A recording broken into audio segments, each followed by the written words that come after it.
Well, so today I am going to explain about the domain naming system.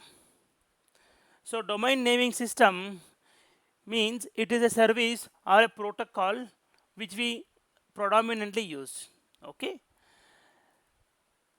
The usage of this DNS is this protocol or a service, it is a protocol or a service, it is helping us to resolve a fully qualified domain name or a computer name to an IP address and vice versa. Say for example, you are typing www.facebook.com.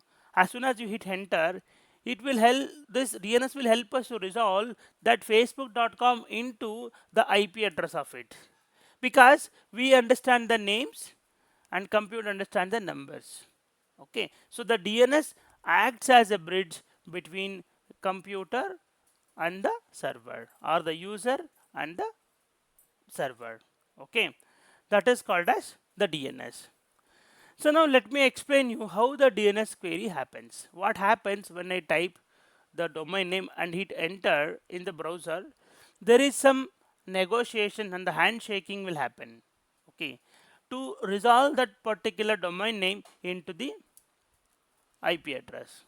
Okay, so imagine you are here in this server computer. Okay, this is your computer and you have logged in here and you are typing the name called facebook.com. In the Chrome you are typing www.facebook.com. As soon as you hit enter, first the request will go to the DNS local DNS host file. It will just look for the name, like this is the host file. Let me show you drivers. If you go to go to drivers, there is a folder called etc. Within this host is there, and it will just look, is there any facebook.com like this, and what is the IP address. If the entry is here, it will respond back. If the entry is not here, then the query will go to the local DNS cache. So each and every computer will have its cache, the DNS cache. You can see that cache using a command called ipconfig slash display DNS. See here, like this link.wacom.com. See the IP at 20.190.24.40. Imagine that facebook.com is here. So it will just fetch the IP address from here and it will give it back to the computer to fulfill the query. Okay. If the entry is not available, see here. As I told you, first and foremost, it will go and check the local host file. If the host file does not have entry, then the query will go to the local DNS client cache. If the DNS client cache also does not have that information, then the query will be keep on forwarding to the preferred DNS server. The preferred DNS server, the address which you have given in the network interface card. If you go to ncpa.cpl,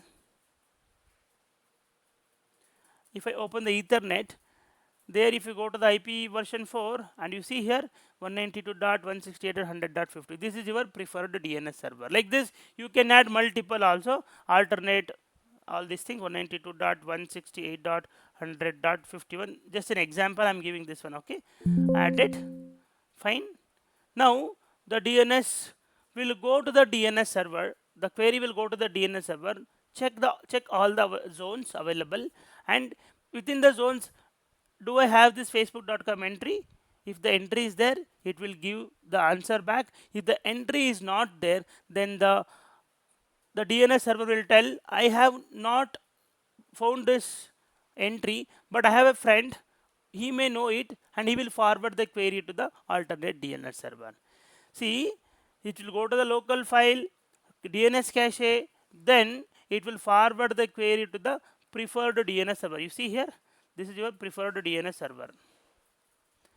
And within this DNS server, it will look for the entry. If the entry is there, it will respond back to the client directly.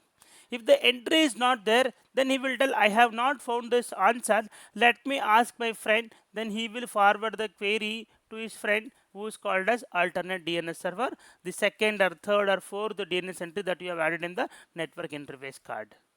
So this alternate DNS server found the information called the facebook.com, means it is www.facebook.com. He found the IP address like 192.168.10.10.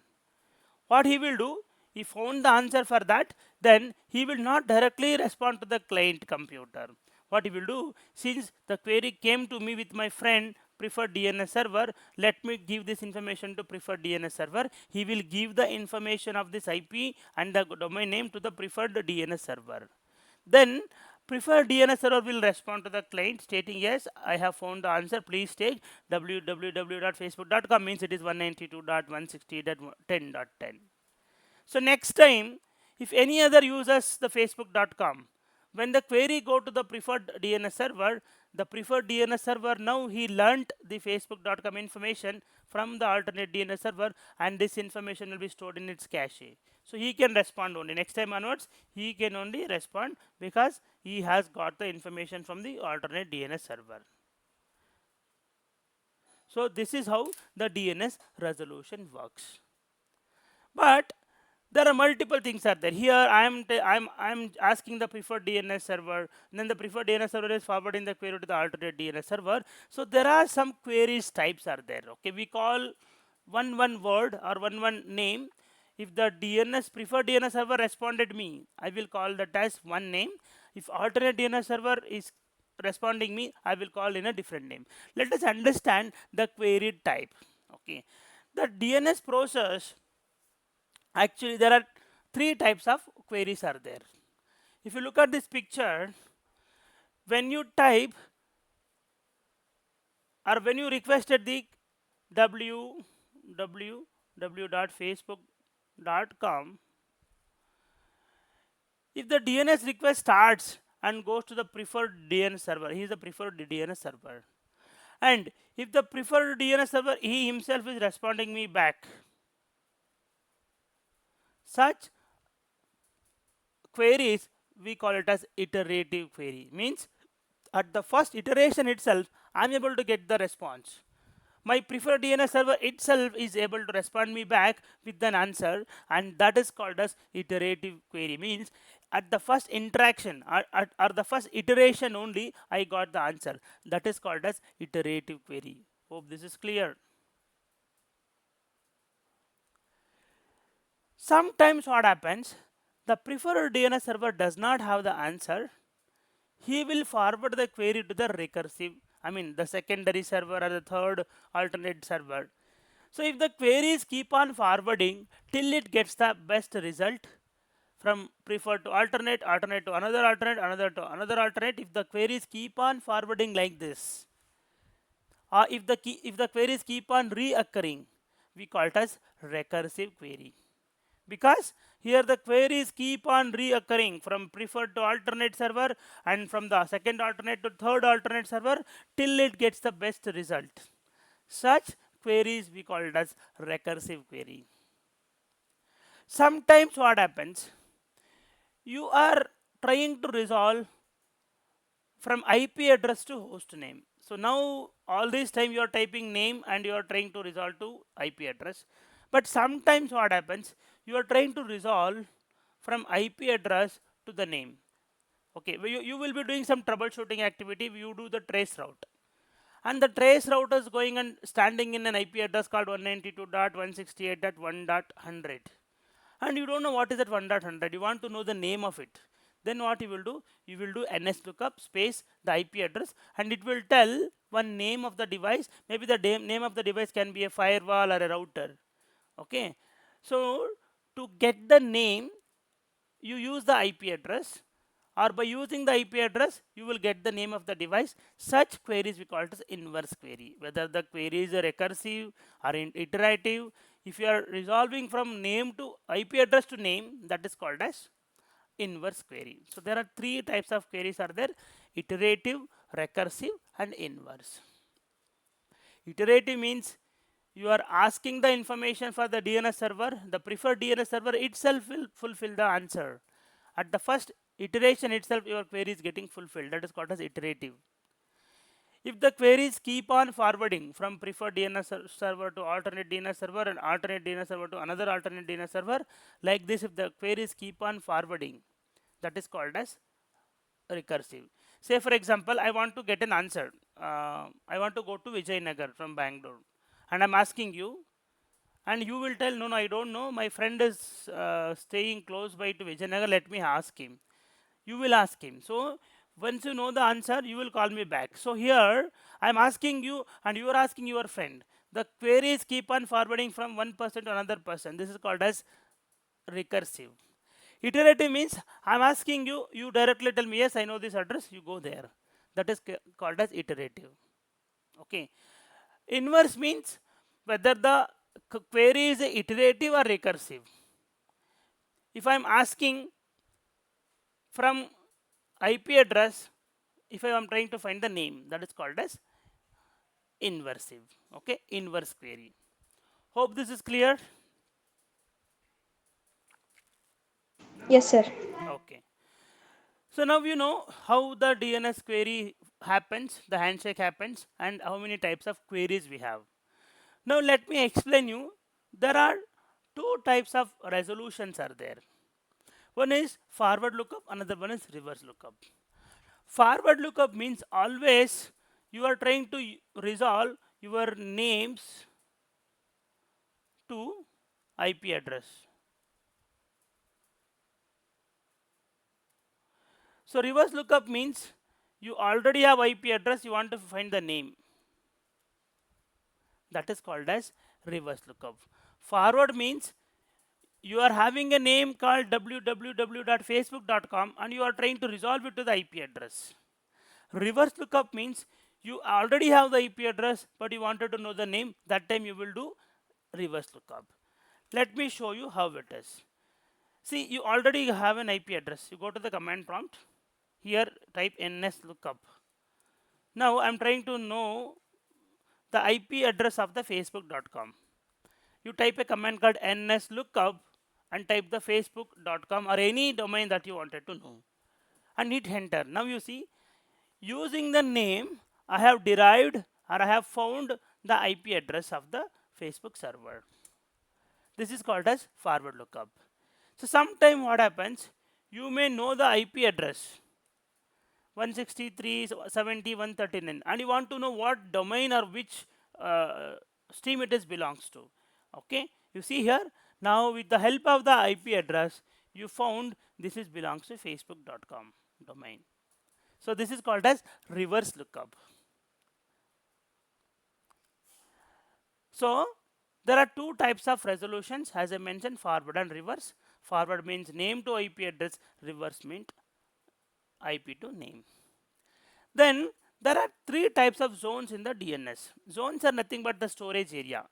Like when you go to your kitchen, your mummy will keep the things, correct? Na? Frequently accessible are the first step, little bit rarely usable are in the second step in the kitchen. Okay, I'm talking about. So why to have it properly segregated? Okay, the zones are nothing but the places you have created or the DNS allow you to create to keep the required records information. Okay, the first one is primary zone, secondary zone and the stub zone. The primary zone means it is the very first zone in the DNS and it will have all the records. Multiple types of records are there in DNS. Records are nothing but the informations. I'll next slide you will understand what is records. Okay, it is an authoritative zone, means when you ask the DNS server, this zone will respond back to the answer. When you ask facebook.com, the DNS query will go to the DNS server and go to the primary zone, and the primary zone will tell, yes, I have facebook.com and this is the IP address. That is called as authoritative, means you are asking something and the DNS zone will respond you back. That is called as authoritative. I'm asking you one question and you are responding me back. That is called as authoritative. Okay, and it can accept and reply back to the DNS query. Yes, I'm asking you, You accept my question and you will respond me back. That is called as response. Okay, and it has got all the permissions, read write permissions it has got. Means, say for example, now today the Facebook IP address is 192.168.10.10. Tomorrow the IP address got changed due to some reason. You can go to the same record and change the IP address, modify the IP address, like 10.10 to 10.20 you can do. That is called as read write permission. You can create the record, you can delete the record, you can modify the record in the primary zone. And it can be AD integrated. It can be integrated with Active Directory.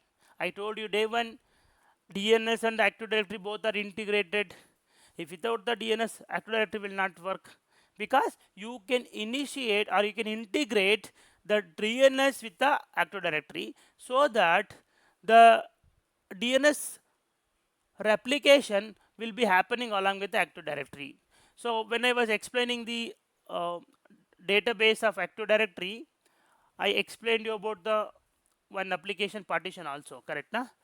Because any information that is created in one DNS server, that should go to another DNS server also. So that information exchange will happen along with the Active Directory when you integrate with the DNS and AD. Okay, that is called as the integration. So very simple. When you say primary zone, it is the very first zone. It will have all the records. It is an authoritative zone. It will reply back to the. It will respond back to the queries, and it is a read write copy. You can do all the modifications to the existing record. Then secondary zone is, it is a copy of the primary zone. Okay, it is a copy of the primary zone, but you can only do the read permission, but rest everything is same. See, it is a copy of the primary zone. It holds all the records of primary. It is also an authoritative DNS. Secondary will only have the read permission. It cannot be AD integrated. Means same to same, similar to the primary. Only the two differences, in the secondary zone you cannot modify the record. Like, say for example, as I mentioned, when the IP address got changed to the record, you cannot go and change in the secondary zone to do the modification or to create a new record. You cannot do it in secondary zone. You have to go to the primary zone. And that replication which I said, the integration with the AD, it is not possible with the secondary zone, because it is a read copy only. Okay. Third one is stub zone. Stub zone means it is also copy of the primary zone, but it will only have three records. One is A record, means your computer records, A host record. NS is name server record, means how many number of DNS servers have in the estate. For those DNS servers, it will have the record. Another one is start of authority, SOA. Means SOA is nothing but it is the refresh interval between two different DNS server.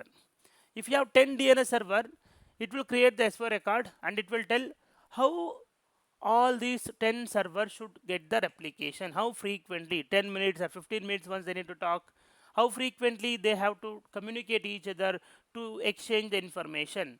Imagine I have created one record in DNS server 1, and that reference should go to remaining another 9 servers, na? Correct, na? Because all are in the same domain, right? So that information should get exchanged among all the 10 DNS server. How frequently they have to talk, that is called as start of authority. So start of authority is nothing but the DNS refresh interval. Okay, and it is not an authoritative. It will only tell you who can respond you back. It is only redirect you to the right person. Okay, when I ask you something, you will tell, you living in Bangalore, I am coming to Bangalore for the first time, and I'm asking you, I want to go to this address. You will tell, oh, I don't know the address, but I have my friend close by to that location. I can help you to talk to him. That is called as non-authoritative. So you are helping me to resolve, but you are redirecting me to the right person. That is the stub zone. So stub zone will only have the all the DNS records, right? So he know all the DNS servers, and he will redirect to the right DNS server. So that information will be stored in the stub zone. Okay. If you want, you can convert that to primary, where you have read write permissions, everything later if you wish to. that is possible in the stub zone. So the takeaway of this slide is, you know about lookups, forward and reverse lookup. Forward means name to IP address, reverse means IP address to name. And there are three zones: primary, secondary, and sub zone. Zones are nothing but the storage area, or it's a repository where you can create the records. Primary will have read write copy, all the records, it is authoritative, it can be integrated with the Active Directory. Secondary one is, it's a copy of the primary, it cannot be AD integrated, it is read only copy. Stub zone, it is a copy of the primary, but it will only have three kinds of records: A, NS, and SOA. And it is non-authoritative, it can later convert it to primary. Okay, that is the zones. And I was talking about the records. See here, we have multiple types of records in the DNS. Predominantly, there are 7 major records. First one is A record. A record is nothing but your host name, your computer. If you have 10 computer like PC1, PC2, PC3, or server 1, server 2, server 3, each and every computer or the server will have a record, and that record we call it as A record or host record. Host is nothing but computer. Okay, host record is nothing but the computer record. So every computer will have the record. I'll show you, I'll create the record. Okay, pointer record means for reverse lookup. When you know PC01 has got an IP address like 192.168.1.20, when you want to resolve IP address back to the name, that time also we will create a record. That record is nothing but pointer record. So pointer records are used for resolving the IP address to the host name or the reverse lookup. And NS records are nothing but, the name itself is telling you, NS means name server or the DNS server. Name server and DNS server both are same only. Okay. Each and every DNS server will have one record to represent itself, that is called as NS record. CNAME means alias name. Imagine Facebook acquire Instagram, and they don't want to have the name called Instagram, they wanted to call with a different name. And the new name, they will create a record, they will create an alias record for the Instagram.com, and they will publish the new name. When they type new name, like say for example, Facebook new, okay, the Instagram is there, this is the old name.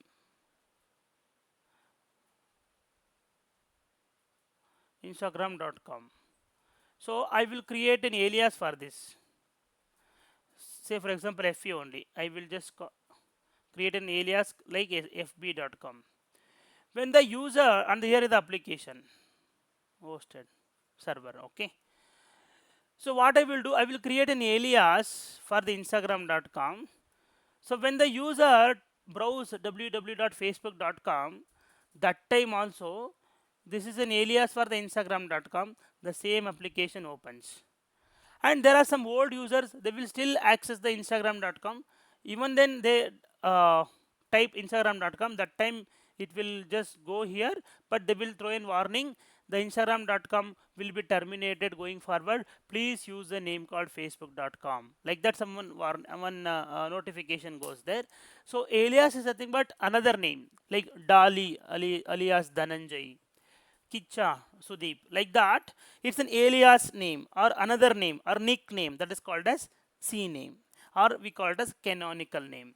It is another name of an record, that is called as CNAME. SOA already know, start of authority, it is the DNS refresh interval, I just told you previously.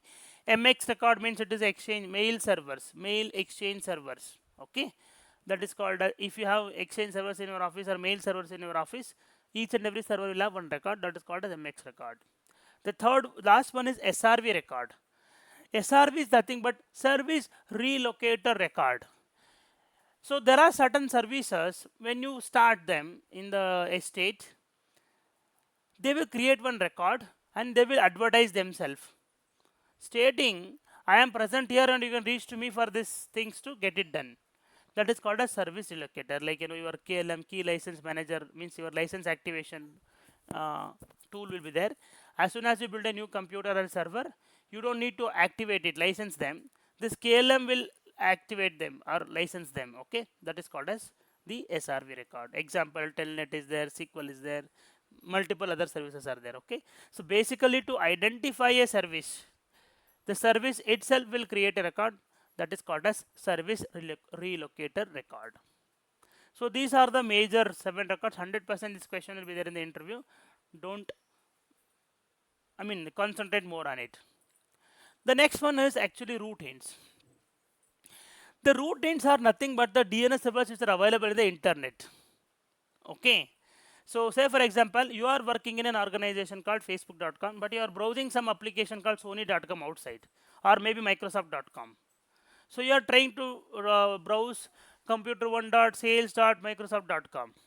Okay. How the resolution happens? The resolution happens with the help of the top level domains. The top level domains are nothing but .edu, .com, .gov, .org, .au, .private limited. All these things are the top level domains. The root means dot. If you type www dot, say for example, take this computer1.sales@microsoft.com. This dot is there, na .com. Before the com, there is a dot. This dot is nothing but root. And see the root. When you type this computer1.sales.microsoft.com, the DNS query will go here and ask the root. Hey root, do you know anybody called computer1.sales.microsoft.com? Then the root will tell, I don't know who is this computer one, but I have a person called com. Can you please go and check with him? Then he will redirect the query to the com. Then the DNS query will go and ask the com, hey com, do you know any person called sales.microsoft.com? He will tell, I don't know who the sales or computer one, but I have a friend, I have a reference for Microsoft. Please go and talk to that person. Maybe he will help you to get the answer. Then Microsoft will, he will, when the query asks the Microsoft will tell, yes, I know a person called sales. Please go and talk to him. He may give you some information. Then the query will go and talk to the sales. The salesperson will tell, yes, I have a person called computer one. Yes, and the name of the IP address of the computer one is like 172.16.10.10. Example. So this is how the DNS resolution happens in the external world. Within the DNS, the first one, when the query go outside the internet world, okay, it will go to the internet world. That time, this is how the resolution happens. Hope this is clear. Take a picture if you want.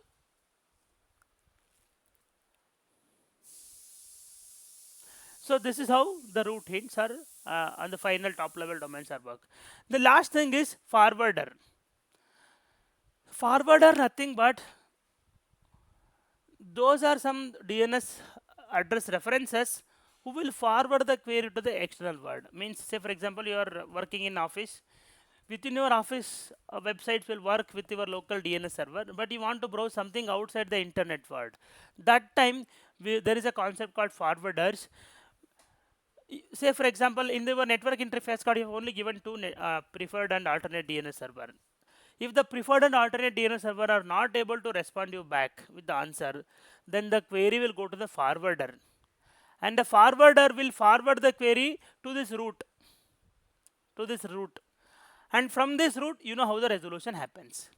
Basically, this forwarder act as a bridge between your internal network and the external DNS network, and he will forward the forward the query to the right DNS server here, either com or Microsoft or sales.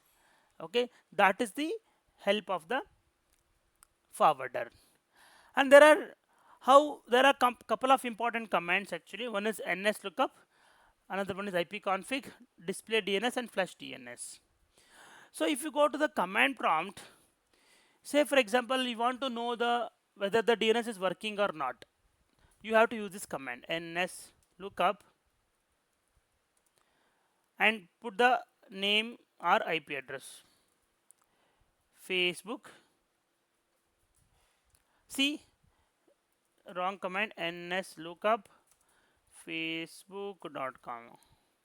See, so when I get the answer, it's a non-authoritative because it is not answering by my DNS server. It is answering by some other external word like root microsoft.com. Like this I got the answer. That is why it is called as non-authoritative, because you are not, I am not getting the answer from you. Your friend is answering the question. That's why it is non-authoritative. Okay, facebook.com, and I know the resolution. This means this is called as forward lookup. If you get the answer like this, that means the DNS is working perfectly fine. This is the first command. Another command, ipconfig display DNS, to check or to see the DNS cache. ipconfig display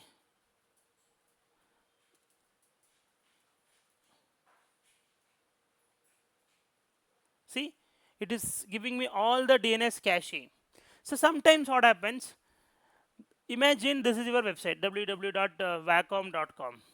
Okay, this one, but the IP address is giving like 137.117.115.217, but the IP address got recently changed. Instead of 217, it may be 227. But since the DNS cache is already here, the DNS will not go and talk to the the query will not go and talk to the DNS server for the new IP address, because the DNS cache is already there. So it is finding an entry for wacom.com with the old computer IP address. So if you want to delete that, you have to flush the DNS. There is a command called ipconfig/flush. Once you flush the DNS, see, it successfully flushed the DNS resolver cache. So what happens? The entry will not be available here. Then when you type www.facebook.com, the query will go to the local host file, then the DNS cache. But in the DNS cache, the entry is not there because I've just flushed it. Then the query will go to the preferred DNS server or alternate DNS server. From there, it will fetch the new IP address. That is called as, that is how the new IP address will be taken it back. So during the troubleshooting of the network, when the users are trying the right name only, www.facebook.com, but they are not getting the application, so that time you have to do this kind of flush DNS as part of the troubleshooting. So that's about the theory. So let me take you to the lab, okay, and I'll show you how to create the zone, how to create the records, and how the lookup will happen.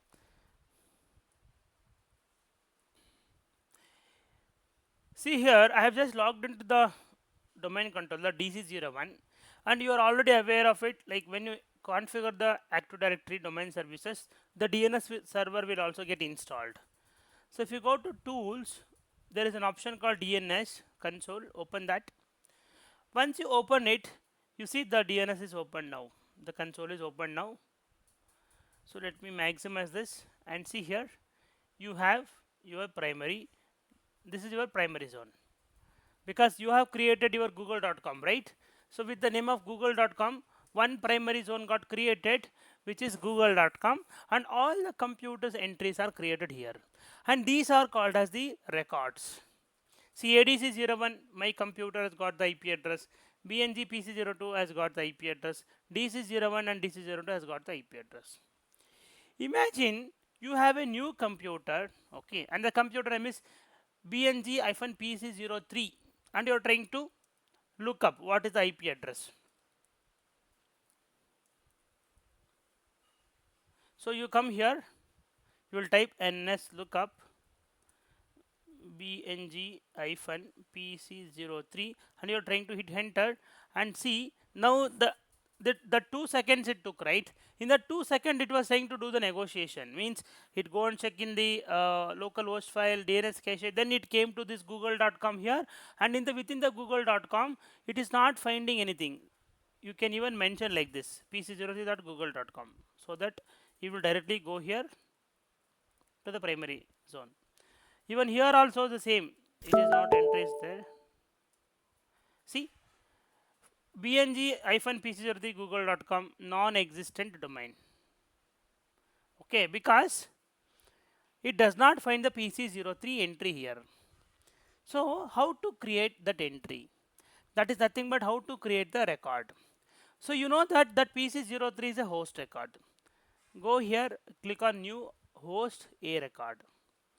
BNG hyphen PC03. I am typing only BNG hyphen PC03. You see FQDN, and it is coming like google.com. What is the IP address? 192, example 192.168.10.30 example.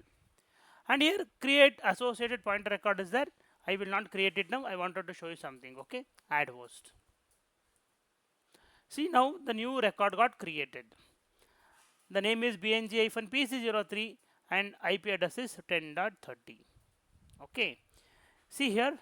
Now if you go to the command prompt and rerun the same command, ns lookup bng-pc03 google.com, you see now the request came to this DNS server and went to the google.com, and within the google.com, yes, it found a record called bng-pc03 and the IP address is 10.30. You see here, yes, I am able to find the IP address is 192.168.10.30.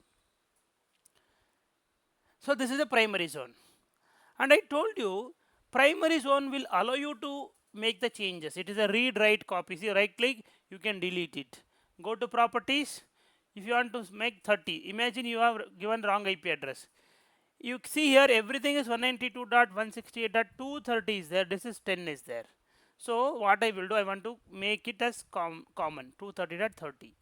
Now see, apply. Okay. See, the record got changed here. Now if I go to the command prompt and rerun the same command, see, it quickly got changed. 192.168.230.30. It was 10 earlier, now it is 30 here. Now let me try to do reverse lookup. Means I know the IP address, I want to know the name. NS lookup. It says can't find 192.168.230.30 because I am trying to do reverse lookup. So under the forward lookup only you have the domain google.com. Forward lookup means what? From name to IP address you can do. But when I use IP to name, that is reverse lookup. Let me go to the reverse lookup here. And see here in the reverse lookup I have the zone 192.168.230 is there, but that 230.30 that is not there. See, there is no entry for 230.30. So you can right click and create new pointer record, and you can even put 230.30 and browse the record here. DC01 forward lookup, go to google.com and you can find that record bng-03 and you can put apply OK. That time also see it get created. See, it got created. Now you see here reverse lookup, it works. See, from the name IP address also you are able to get the name. So sometimes what happens, you don't want to do it manually. So say for example, now I'll go to google.com. Let me create one more record bng-pc04 and the IP address is like 192.168.230.34 example. If there is an option called create an associated pointer, means reverse lookup record also you should create, that means okay. Click on OK, add host. Now you see fourth one PC04 record got created 230.34. Let me go here to the reverse lookup zone, refresh it, and you see bng-pc04 it got created. So this is how you do. The how to create a zone, it's very simple. Right click on the DC01. Okay, there is an option called zone, new zone. Click on new zone, click on next. What you want, would you like to go with the primary zone, secondary zone? Imagine you want to create a secondary zone or primary zone. Okay, whatever you want to create, you can create, no problem. So I can create primary zone. Next, forward lookup, yes. Want to create a forward or reverse lookup? If you want to create reverse lookup, you can create reverse. If you want to create forward, you can create forward. Okay. So next, zone name can be like facebook.com. See here, a new zone got created. Facebook. Under the forward lookup only, there is a new zone got created. Now, if you have a domain called Facebook within your network, okay, so when you domain join that server or computers, automatically the record will be getting created here. Okay, this is how to create the zone. If you go to properties of this zone, right click on the google.com, go to properties, you see here SOA, startup authority. I told it is a DNS refresh interval. See, refresh interval is 15 minutes. First retry, after 10 minutes again try, and expire after 1 minute. Total around 25-26 minutes it get expires. Okay, you can change this. If you want to change the value, you can change it. Name servers, all the available DNS servers can be seen in the name servers option here. Name servers, I told DNS servers are also called as name servers. I have two domain controllers in my estate. One is ADC01, another one is DC7. Both are here. Okay, and I wanted to show you the forwarders also. Right click here, go to properties. There you have forwarders. Here I can add like DNS address 8.8.8.8. This is Google DNS server. Okay, you can add, apply. Okay, see, dns.google.com. Now, if I try to look up within the server, if I go to command prompt, now if you are trying to resolve some external website, it is possible. ns lookup instagram.com.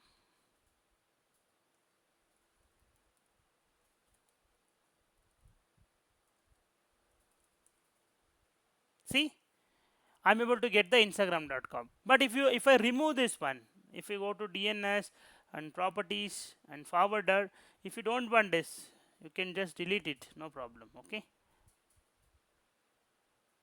delete it, apply.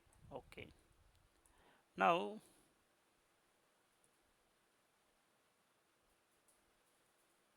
I'll go to command prompt and rerun the same command, but it is coming because it is in the cache. Now ipconfig /flush DNS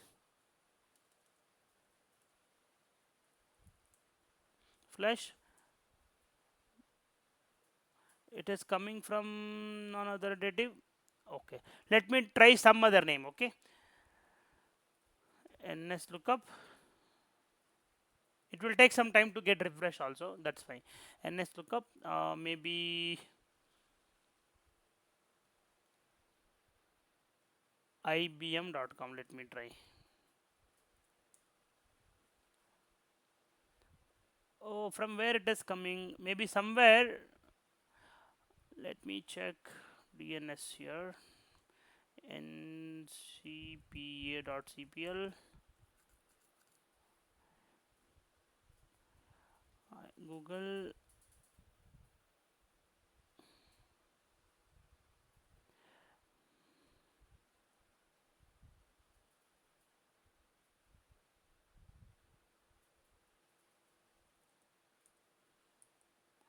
One 192.168.230.100.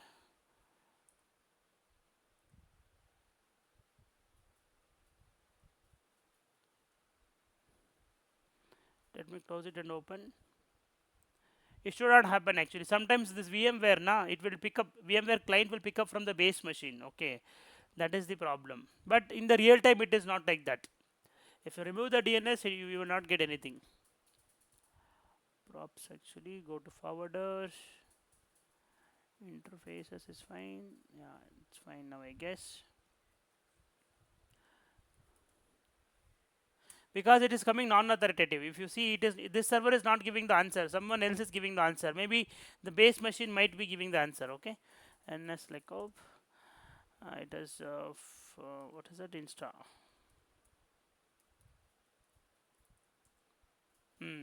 Maybe there is some communication between your my this DC and this my PC. That is the reason it is coming. Because if you see here in the base machine, there is VMware adapters will be there. See here, This VMware adapter, what it will do, see this VMware network adapter, it is connected. What it will do, this will enable the communication between your base machine and the virtual machine. Okay, then when you ask something in the virtual machine, with the help of this VMware adapter, it will connect the base machine, and my base machine is internet connected, and that is the reason you are getting the answer. Okay, but in the real time office, you disable your internet and try within the virtual machine, then you see the difference. You will not get the answer. Okay, because if I disconnect the internet now, our communication will be break. Right? Okay, na? That is the reason. So that's about the DNS. I think I have covered almost all here. So secondary zone also you can see. Let me create one secondary zone. Right click, new zone. Click on secondary zone. Next, google.com only. I don't think it will take, because already one zone is there. It will not take, it seems. 192.168.230.100. Fine, finish. See, the zone cannot be created, the zone already exists. It won't take the same name. But what I'll do, I will try to facebook.com. Fine. Zone cannot be created. Okay, fine. Let me check. Secondary zone and facebook.com, and this can be something else. 1.2.3.4. Fine. Finish. Facebook.com. It's already there, na? Correct. Facebook is already there, na? Instagram.com. Next. Finish. See why? Because it was not coming. Google is also there, Facebook was also there, and this is Instagram. And Instagram we have not added the right DNS, that's the reason it is cross mark. If you go to right click properties, see the type is secondary zone here. Click on change. You can want to primary, you can want to stub. This is what I said, later it can be converted. Similarly, stub zone. If you want to create a stub zone, right click, new zone, next, click on stub zone, next. This is by default, you just go with forward, and it can be sony.com. So it can be 8.8.8.8. See, this is sony.com. What happens when you create a stub zone? It will not have all the records. It will only have 3 records: A record, SO record, and NS record. It will have all the name servers. If you come to name servers, it will list out all the DNS server within that sony.com. And if somebody browse like www.computer1.sony.com, then the query will come here, and it will go to any one of the name server and get the response back. Okay, that is how you to create the zones. Okay, I think we have covered, and you know everything almost now. How to create alias record, how to create host record, how to modify record, how to delete record. Deleting also same. Just right click, delete it. It went off. Okay, that's it about the overall DNS. If any questions, I'll take. And thank you all for joining. Have a good day.